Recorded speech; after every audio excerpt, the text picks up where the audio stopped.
कृष्णा। मेरे channel divine कोमल में एक बार फिर से आपका स्वागत है। भारतीय संस्कृति के प्रचलित पुराणों और ग्रंथों में भारत के कुछ ऐसे रहस्य हैं जो अभी तक अनसुलझे हुए हैं और संभवतः उन रहस्यों में से कुछ को मनुष्य कभी भी ना जान पाएगा। आज की इस वीडियो में हम उन्हीं रहस्यों के बारे में बताने जा रहे हैं। अगर आप भी उन रहस्यों के बारे में जानना चाहते हो तो वीडियो को अंत तक जरूर सुनिएगा। तो चलिए वीडियो को शुरू कर लेते हैं। प्राचीन सभ्यताओं, धर्म, समाज और संस्कृतियों का महान देश भारत वैसे भी रहस्य और रोमांच के लिए जाना जाता है। एक और जहां भारत में दुनिया की प्रथम भाषा संस्कृत का जन्म हुआ तो दूसरी ओर दुनिया का प्रथम ग्रंथ ऋग्वेद लिखा गया। एक और दुनिया की प्रथम लिपि ब्राह्मी लिपि का जन्म हुआ तो दूसरी ओर प्रथम विश्वविद्यालय नालंदा और तक्षशिला की स्थापना हुई। प्राचीन भारत में एक और जहां अगस्त्य ऋषि ने बिजली का आविष्कार किया तो हजारों वर्ष पूर्व ऋषि भारद्वाज ने विमान शास्त्र लिखकर ये बताया कि किस तरह विमान बनाए जा सकते हैं। गुरुत्वाकर्षण का सिद्धांत जहां भास्कराचार्य ने इजाद किया तो वहीं कणाद ऋषि को परमाणु सिद्धांत का जनक माना गया है। एक और जहां सांप सीढ़ी का खेल भारत में जन्मा तो दूसरी ओर शतरंज का आविष्कार भी भारत में हुआ। प्लास्टिक सर्जरी का श्रेय आचार्य चरक और सुश्रुत को जाता है। पाणिनि ने दुनिया का पहला व्याकरण लिखा था। ज्यामिति, पाई का मान, रिलेटिविटी का सिद्धांत जैसे कई सिद्धांत और आविष्कार हैं जो भारत में गड़े हैं। लेकिन हम उन सब से हटकर कुछ ऐसे रहस्य बताने वाले हैं जो आज तक अनसुलझे हैं। 10 फन वाले मणिधारी और इच्छाधारी सांप होते हैं। सभी जीव जंतुओं में गाय के बाद सांप ही एक ऐसा जीव है जिसका हिंदू धर्म में ऊंचा स्थान है। सांप एक रहस्यमय प्राणी है। शिव जी के प्रमुख गणों में सांप भी है। भारत में नाग जातियों का लंबा इतिहास रहा है।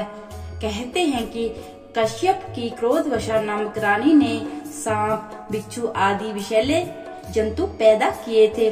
शेष, बासुकी, तक्षक, काकरोटक और पिंगला उक्त 5 नागों के कुल के लोगों का भारत में वर्चस्व था। ये सभी कश्यप वंशी थे। इन्हीं से नाग वंश चला। शेष नाग 10 फन वाला माना गया है। भगवान विष्णु उन्हीं पर लेटे हुए दिखाई जाते हैं। क्या पारस मणि होती है? मणि एक प्रकार का चमकता हुआ पत्थर होता है। मणि को हीरे की श्रेणी में रखा जाता है। मणि होती भी थी या नहीं, ये भी अपने आप में एक रहस्य है। जिसके पास भी मणि होती थी वह सब कुछ कर सकता था। अगर आपको ज्ञात हो कि अश्वत्थामा के पास मणि थी जिसके बल पर वह और भी शक्तिशाली और अमर हो गया। रावण ने कुबेर से चंद्रकांत नाम की मणि छीन ली थी। मान्यता है कि मणियां कई प्रकार की होती हैं। नील मणि, चंद्रकांत मणि, शेष मणि, कौस्तुभ मणि, पारस मणि और लाल मणि आदि। पारस मणि से लोहे की किसी भी चीज को छुआ देने पर वह सोने की हो जाती थी। कहते हैं कौओं को इसकी पहचान होती है और ये हिमालय के आसपास ही पाई जाती हैं। मणियों के महत्व के कारण ही तो भारत के एक शहर का नाम मणिपुर है। शरीर में स्थित 7 चक्रों में से एक मणिपुर चक्र भी होता है। मणि से संबंधित कई कहानियां और कथाएं समाज में प्रचलित हैं। इसके अलावा पौराणिक कथाओं में भी मणियों के किस्से भरे पड़े हैं। संजीवनी बूटी का रहस्य अभी भी बरकरार है। शुक्राचार्य को मृत संजीवनी विद्या याद थी जिसके दम पर वे युद्ध में मारे गए दैत्यों को फिर से जीवित कर देते थे। इस विद्या को सीखने के लिए गुरु बृहस्पति ने अपने एक शिष्य को शुक्राचार्य के पास भेजा था। उसने ये विद्या सीख ली थी, लेकिन शुक्राचार्य और उनके दैत्यों को जब इस बात का पता चला तब उन्होंने उसका वध कर दिया। रामायण में ये उल्लेख मिलता है जब राम रावण युद्ध में मेघनाद ने लक्ष्मण को मूर्छित कर दिया था, तब हनुमान जी ने जामवंत के कहने पर वैद्य राज सुशेषण को बुलाया और फिर सुशेषण ने मृत संजीवनी को लाने को कहा। हनुमान जी बेशुमार वनस्पतियों में से संजीवनी की पहचान नहीं कर पाए तो पूरा पर्वत ही उठा लाए। इसी प्रकार लक्ष्मण को मृत्यु के मुख से खींचकर जीवन दान दिया गया। क्या कामधेनु गाय होती थी? कामधेनु गाय की उत्पत्ति भी समुद्र मंथन से हुई थी। यह एक चमत्कारिक गाय होती थी जिसके दर्शन मात्र से सभी तरह के दुख दर्द दूर हो जाते थे। देवियों शक्तियों से संपन्न ये गाय जिसके पास भी होती थी उससे चमत्कारी लाभ मिलता था। इस गाय का दूध अमृत के समान माना जाता था। गाय हिंदुओं के लिए पवित्र पशु है। आज से लगभग 9500 वर्ष पूर्व गुरु वशिष्ठ ने गाय के कुल का विस्तार किया था और उन्होंने गाय की प्रजातियों को भी बनाया था। तब गाय की 8 या 10 नस्लें होती थी जिनके नाम कामधेनु, कपिला, देवनी, नंदनी, भोगा आदि। या कामधेनु के लिए गुरु वशिष्ठ से विश्वामित्र सहित कई अन्य राजाओं ने कई बार युद्ध किया, लेकिन उन्होंने कामधेनु गाय किसी को भी नहीं दी। पंचगव्य कई रोगों में लाभदायक है। पंचगव्य का निर्माण गाय के दूध, दही, घी, मूत्र, गोबर द्वारा किया जाता है। पंचगव्य द्वारा शरीर की रोग क्षमता को बढ़ाकर रोगों को दूर किया जाता है। ऐसा कोई रोग नहीं है जिसका इलाज पंचगव्य से नहीं किया जा सके। कैलाश पर्वत और देव आत्मस्थान उत्तराखंड में एक ऐसा रहस्यमय स्थान है जिसे देव स्थान कहा जाता है। मुंडकोपनिषद के अनुसार सूक्ष्म शरीरधारी आत्माओं का एक संघ है। इनका केंद्र हिमालय की वादियों में उत्तराखंड में स्थित है। इसे देवात्मा हिमालय कहा जाता है। इन दुर्गम स्थानों में स्थूल शरीरधारी व्यक्ति सामान्यतः नहीं पहुंच पाते। सोमरस आखिर है क्या?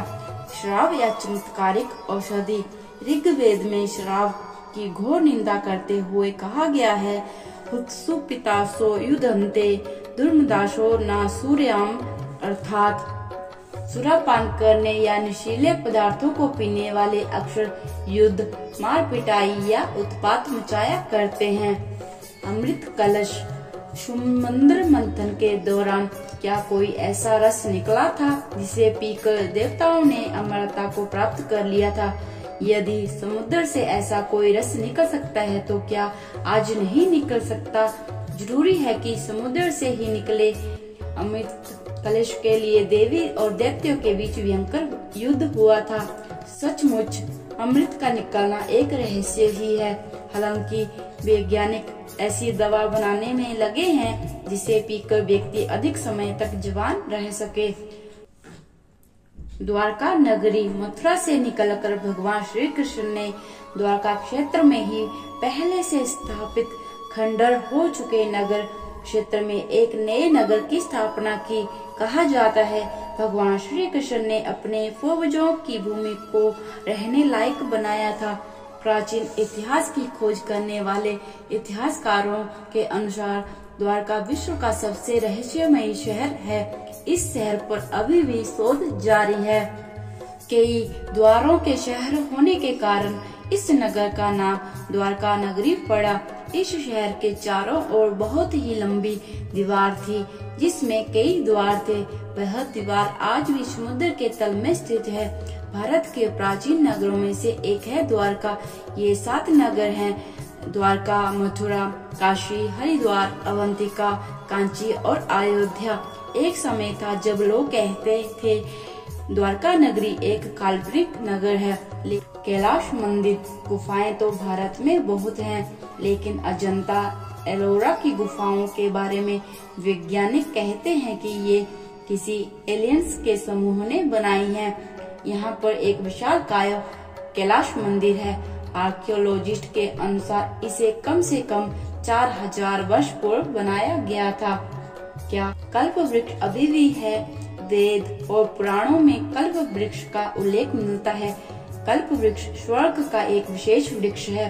पौराणिक धर्म ग्रंथों और हिंदू मान्यताओं के अनुसार ये माना गया है कि इस वृक्ष के नीचे बैठकर व्यक्ति जो भी इच्छा करता है वह पूरी हो जाती है, क्योंकि इस वृक्ष में अपार सकारात्मक ऊर्जा का भंडार होता है। यह वृक्ष समुद्र मंथन से निकला था। समुद्र मंथन से प्राप्त ये वृक्ष देवराज इंद्र को दे दिया गया था और इंद्र ने इसकी स्थापना सुरकानन वन यानी कि हिमालय के उत्तर में कर दी थी। कल्प वृक्ष का अर्थ होता है जो एक कल्प तक जीवित रहता है। लेकिन अब सवाल ये उठता है कि क्या सचमुच ऐसा कोई वृक्ष था या है? यदि था तो उसे आज भी होना चाहिए था, क्योंकि उसे तो एक कल्प तक जीवित रहना है। यदि ऐसा कोई वृक्ष है तो वह कैसा दिखता है और उसके क्या फायदे हैं? हालांकि कुछ लोग कहते हैं कि अपरिजात के वृक्ष को ही कल्प वृक्ष माना जाता है, लेकिन अधिकतर लोग इससे सहमत नहीं है। दोस्तों, ये 10 ऐसे रहस्य थे जिन्हें आज तक कोई मनुष्य नहीं सुलझा पाया, ना आगे कभी सुलझा पाएगा। ये रहस्य ही रहेंगे। आज की इस वीडियो में इतना ही। वीडियो पसंद आए तो चैनल को सब्सक्राइब कीजिएगा। ऐसी ही धार्मिक और आध्यात्मिक वीडियो को देखने के लिए मेरे चैनल पर बने रहें। हरे कृष्णा।